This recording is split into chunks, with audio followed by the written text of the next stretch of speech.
Hotel चालू करण्यासाठी मित्राकडून पैसे घेतले उसने, पुढं घडलं भयंकर. ऐकूनच हादराल. आर्थिक देवघेव ही अनेकदा वादाचे कारण बनत असते. हे वाद वेळच्या वेळी सामोपचाराने मिटवले तर ठीक, नाहीतर त्यातून काहीतरी विपरीत घटना घडल्याशिवाय राहत नाही.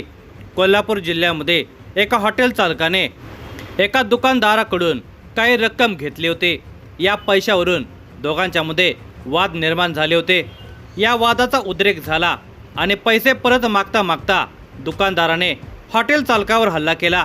घाव वर्मी बसला. त्याला दवाखान्यामध्ये दाखल करेपर्यंत त्याचा जीव गेला होता. त्याला पैसे देणारा आणि वसुलीसाठी मारहाण करणारा दुकानदार आता गजाआड झाला आहे. या धक्कादायक घटनेचा सविस्तर वृत्तांत पुढे पाहण्याअगोदर जर तुम्ही ह्या चॅनेलवर जर नवीन असाल तर प्लीज आपल्या ह्या मराठी चॅनेलला नक्की सबस्क्राईब करा. पन्हाळा तालुक्यातील वारणा कोडोली येथे अभिजित प्रकाश जाधव वय वर्षे 42, शामू नाना माळ शिक्षक अपार्टमेंट येथे हे आई भाऊ, पत्नी आणि मुलगा आणि मुलगी यांच्यासोबत राहत होते. कोडोली येथे त्यांचे हॉटेल आहे. अभिजित जाधव हे हॉटेल आई आणि पत्नीच्या मदतीने चालवत असत.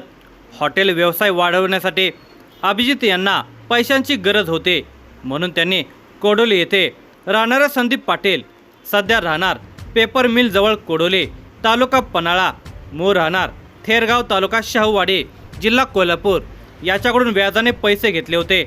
या पैशांच्या देवाणघेवाणीवरून दोघांच्यामध्ये वाद झाला होता. संदीप पाटील याचे कोडोली येथील सर्वोदय चौकामध्ये कापड दुकान आहे.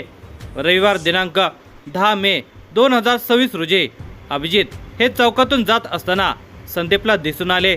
त्याने अभिजित जाधव यांना थांबवून पैशासंदर्भात विचारले आणि वादाची ठिणगी पडली. दोघांच्यामध्ये जोरदार वादावादी झाले. त्यावेळी काही उपस्थितांनी मध्यस्थी करून त्यांचा वाद मिटवला होता. अभिजित हे आपल्या हॉटेलकडे निघून गेले. संदीप पाटील याला अभिजित याने केलेला पैशांचा व्यवहार मान्य नव्हता. यातून संदीप हा चिडून होता. माझे पैसे हे मिळालेच पाहिजेत आणि कसे मिळत नाहीत हे बघतोच, मला पाहिजेच आहे असे तो मनाशी म्हणत होता. हा विचार करून करून त्याची बेचैनी वाढत गेली होती. त्यातच वादावादी झाल्यामुळे तो अधिकच अस्वस्थ झालेला होता. तो एका ठिकाणी शांत बसू शकत नव्हता. त्याचे मन लागत नव्हते. इकडे तिकडे येरझाऱ्या घालत तो अभिजितविषयी विचार करत होता. पुन्हा एकदा अभिजितला भेटून आपले पैसे वसूल करण्याची धमकी देण्याचे विचार त्याच्या मनामध्ये घोळू लागले होते. त्याला सोडायचे नाही. आता तो हॉटेलमध्ये किंवा घरी नक्की असणार असा विचार करून संध्याकाळी 4 वाजता त्याने अभिजितला बोलावून घेतले. दुपारी ते आमनेसामने आल्याने पुन्हा दोघांच्यामध्ये वादावादी सुरू झाले. वादावादीचे रूपांतर झटापटीमध्ये झाले. यावेळी संतप्त झालेल्या संदीपने मारहाणीसाठी काही मिळते का हे आजूबाजूला तो शोधू लागला. त्याला दुकानाचे शटर खाली किंवा वर ओढण्याचे वापरले जाणारे हँडल मिळाले. हे लोखंडी हँडल खूप जड असते. त्याने ते हँडल उचलले आणि अभिजित यांच्या डोक्यामध्ये मारले. हँडल लोखंडी असल्याने हँडलचा घाव डोक्यामध्ये बसल्याने अभिजितच्या डोक्यातून भळाभळा रक्त येऊ लागले.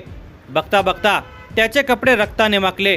अभिजितला रक्तबंबाळ अवस्थेमध्ये त्यांच्या एका मित्राने आपल्या दुचाकीवरून तक्रार नोंदणीसाठी कोडोली पोलीस ठाण्यामध्ये आणले.